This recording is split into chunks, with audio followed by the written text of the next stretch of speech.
En este video hablaremos sobre la prueba de gasometría, la cual es una prueba que permite analizar de manera simultánea el estado de oxigenación, ventilación y ácido base de un individuo. Es útil para evaluar la respuesta a las intervenciones terapéuticas, farmacológicas y no farmacológicas. Asimismo, proporciona información sobre la gravedad y evolución de los padecimientos previamente conocidos que involucran anormalidades en el intercambio gaseoso.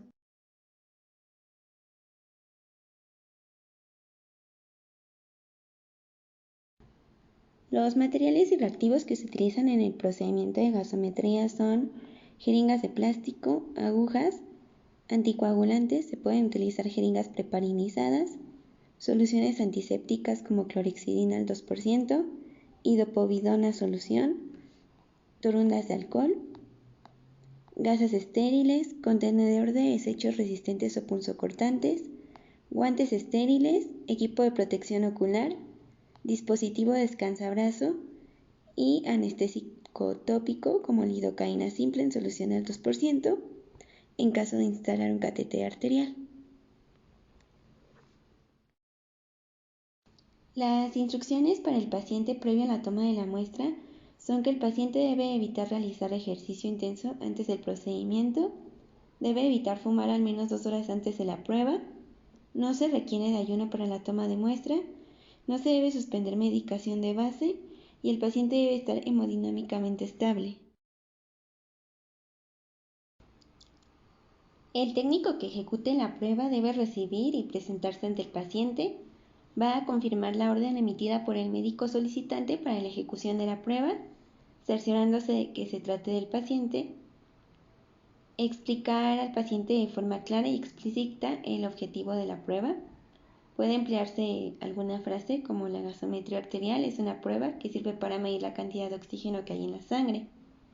Una vez explicado el procedimiento a realizar, se debe obtener la firma del consentimiento bajo información para llevar a cabo la prueba. Todo personal capacitado que realice una gasometría deberá conocer los riesgos del procedimiento y las precauciones que deben tomarse para minimizarlos. Por cuestiones de comodidad, la prueba se debe realizar con el paciente sentado. Para la ejecución de la prueba se puede obtener la muestra sanguínea de la arteria femoral humeral o pedia. No obstante, el sitio más común es la arteria radial. Exceptuando condiciones que dificulten la toma de la muestra, se recomienda la arteria radial de la extremidad no dominante. Se colocará la extremidad en dorsoflexión en un ángulo de 45 grados sobre un respaldo plano. Se realizará la maniobra de Allen con el objetivo de conocer si las arterias radial y cubital son permeables. Primero se solicitará al paciente que realice varias maniobras de apertura y cierre de mano que será sometida a la toma de muestra. El personal que realice el procedimiento deberá realizar presión en las arterias radial y cubital con el objetivo de obstruir el flujo sanguíneo. Se indicará al paciente que mantenga abierta la palma de la mano e inmediatamente liberar la presión de la arteria cubital.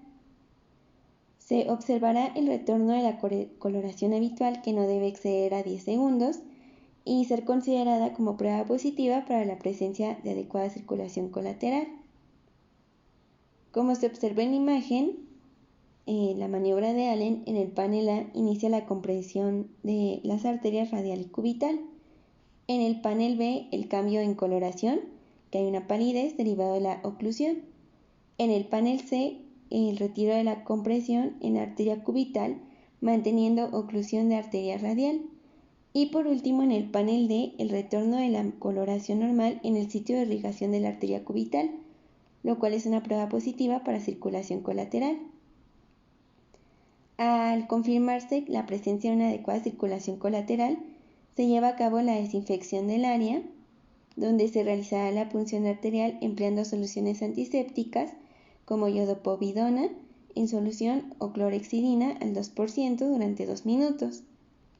El empleo de anestésico local es opcional, sin embargo, hay diversos estudios publicados en los que dicen que no es recomendable. En caso de que el paciente utilice oxígeno suplementario, este deberá ser suspendido por al menos 20 minutos previo a la toma de muestra. En caso de que el paciente presente síntomas al retirar el oxígeno, Se deberá notificar al director médico del laboratorio para la mejor toma de decisión relacionada con el procedimiento. El personal encargado del procedimiento deberá cerciorarse de que las jeringas preparinizadas se encuentren debidamente empaquetadas. Se localizará el sitio de punción palpando el pulso de la arteria. Mientras se continúa palpando el pulso, deberá utilizar la mano con mayor habilidad para llevar a cabo la punción de la arteria colocando la aguja adaptada a la jeringa con un ángulo de 45 grados en sentido rostral. Al finalizar el procedimiento, se debe retirar la jeringa y comprimir con una gasa limpia y seca a una distancia de 1 o 2 centímetros del sitio de punción. Se sugiere comprimir durante un tiempo de 3 minutos para minimizar las complicaciones. La muestra obtenida debe ser mezclada continuamente utilizando las palmas de las manos en sentido rotatorio. En cuanto al procesamiento de la muestra, al extraerse la muestra de sangre arterial, esta deberá agitarse para lograr una mezcla homogénea con la heparina y evitar la formación de coágulos que puedan modificar los resultados. El tiempo máximo de retraso para analizar la muestra obtenida en caso de jeringas de plástico es de 30 minutos. En el analizador de gases arteriales se debe seleccionar la cantidad de muestra a procesar.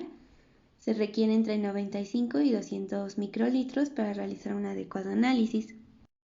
Previo a introducir la muestra en el receptáculo para su análisis, deberá cerciorarse que la jeringa se encuentre libre de burbujas y así evitar interferencias.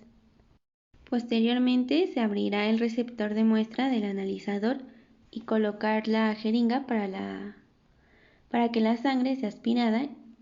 Posteriormente se retirará la jeringa en el momento que lo solicite el analizador y se cerrará el receptor. Al finalizar el aspirado de la muestra, la jeringa deberá depositarse en el contenedor resistente a punzocortantes correspondiente.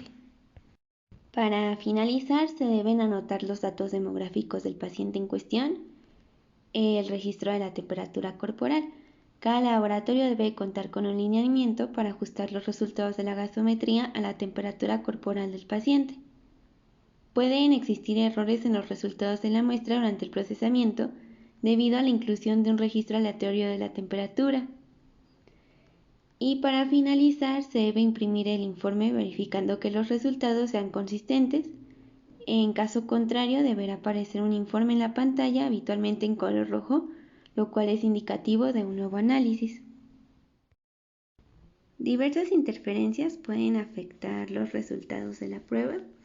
Algunas de estas son el tiempo que pasa entre la obtención de la muestra y su análisis, lo cual conduce a la alteración de la estabilidad del pH, el aumento de la presión parcial de dióxido de carbono en la sangre arterial y de la disminución de la presión arterial de oxígeno. En cuanto al contacto de la muestra con el aire, ya sea por la aparición de burbujas mientras se recoge la muestra, se produce un aumento o disminución de la presión arterial de oxígeno o de la presión parcial de dióxido de carbono y pH, como el contacto con el aire por no tapar la aguja y o jeringa con el tapón una vez extraída la sangre, son otros posibles errores de la alteración de los valores de la muestra debido al intercambio de gases que se puede producir entre la muestra y el ambiente. La temperatura de la persona, la temperatura corporal, puede dar alteraciones en los resultados, ya que por defecto se considera que la persona a la que se le realiza la extracción de sangre por gasometría arterial está alrededor de los 37 grados centígrados, y no siempre es así. También es importante conocer si los niveles de leucocitos están alterados o no para saber si los valores de